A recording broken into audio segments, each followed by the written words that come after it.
Good afternoon, everybody, or morning or evening, whenever you're looking at this video. The problem that I'm about to do right now, let me get my pen, is I'm going to do exercise number 4 from 4.3 in WebAssigns. Let me write that down. This is 4.3, number 4 in WebAssign. This is actually one of my favorite exercises to complete. What I'd like you to notice is the graph of the function that we're given is not the graph of f, but it's in fact the graph of the derivative. And they want you to use the graph of the derivative to sketch a graph of what f might look like. Note there are multiple answers to this question, but they should have some of the same characteristics. Now, one thing to notice is I'm going to go back to the blue pen and I'm going to put little x's through where the derivative is 0. The derivative is 0 here, the derivative is 0 here, and the derivative is 0 there. And what that means, typically, if let's use purple to graph f, but when is the derivative 0? The derivative is 0 when the tangent line is 0. Or let me rephrase that, when the tangent line is horizontal. Okay? So here the derivative is equal to 0, and what I need to do is make sure at x equals 1, at x equals 3, and at x equals 5 that I have little humps so that I know that the derivative is going to be equal to 0. I don't know what the initial value of f is, and I don't really care. Now, the other important piece of information is when the derivative is greater than 0, the original function is increasing. When the derivative is less than 0, that means the original function is decreasing.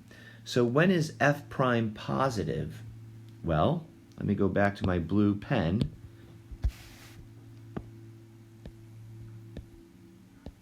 F prime is greater than 0 here, here, okay? And then also f prime is less than 0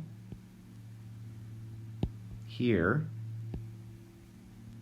and here. Now let me go back. It's greater than 0 on the interval 0 to 1, union the interval 3 to 5. So this means that the original function f must be increasing. Okay? F prime is less than 0. Let me go back to my blue pen. F prime is less than 0. Put a little arrow here. Is less than 0 on the interval from 1 to 3, union 5 to 6. And this means that the original function f must be decreasing on these intervals. So let me come down here and I'm going to try to graph this function, and hopefully I don't make a mistake.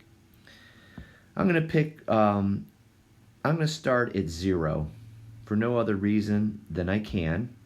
Now, one thing I know is that I'm increasing from 0 to 1, and I need a hump. And then I start decreasing. Okay?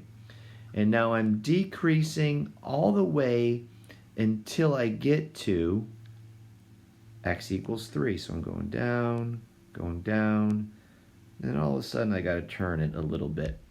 And then from 3 to 5 I'm increasing again, and then I have to remember the derivative is 0 at 5, so I need a hump at 5. So I'm going to draw it, come up, coming up.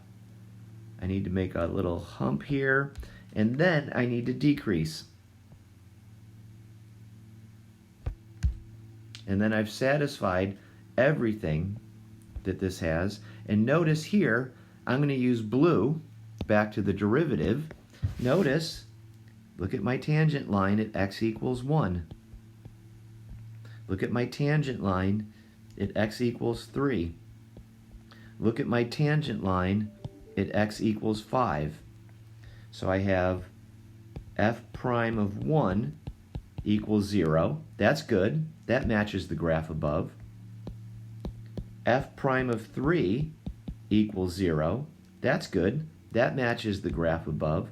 And then I also have f prime of 5 equals 0. Also good. So I hope this helped, and I'll be making more of these videos for y'all.